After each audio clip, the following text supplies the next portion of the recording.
L'ânette rousse mâle possède l'une des colorations les plus spectaculaires parmi les canards européens.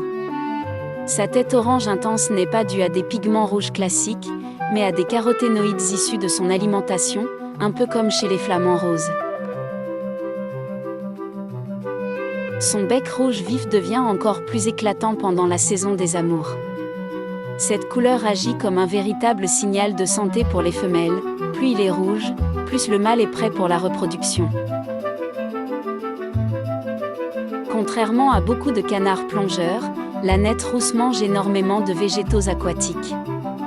Elle peut même arracher des plantes entières sous l'eau avant de remonter à la surface avec des herbes qui dépassent du bec.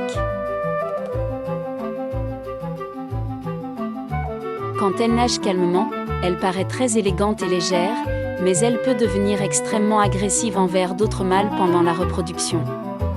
Les poursuites sur l'eau sont parfois violentes. Le mâle émet des sons étonnamment discrets pour un oiseau aussi voyant. Ses vocalisations ressemblent davantage à de petits sifflements nasaux qu'à un vrai coin-coin. L'ânette rousse peut dormir en gardant un œil ouvert grâce au sommeil hémisphérique, une moitié du cerveau reste en éveil pour surveiller les prédateurs. Dans certaines conditions de lumière, les yeux rouges du mâle semblent littéralement briller, donnant un regard presque irréel sur les photos rapprochées. Malgré ses couleurs flamboyantes, elle peut devenir étonnamment discrète dans les roseaux.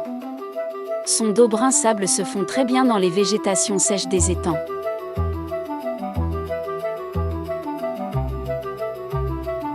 Les poussins de nette rousse plongent instinctivement très tôt et peuvent disparaître sous l'eau plusieurs secondes pour échapper à un danger, alors qu'ils ne sont âgés que de quelques jours.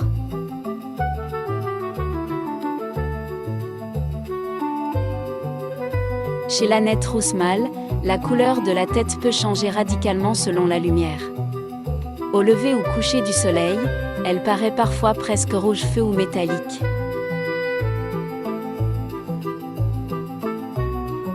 Pendant les parades nuptiales, le mâle bombe la tête et le cou, puis se redresse en exhibant son bec rouge éclatant tout en effectuant de petits mouvements très théâtraux sur l'eau pour impressionner les femelles.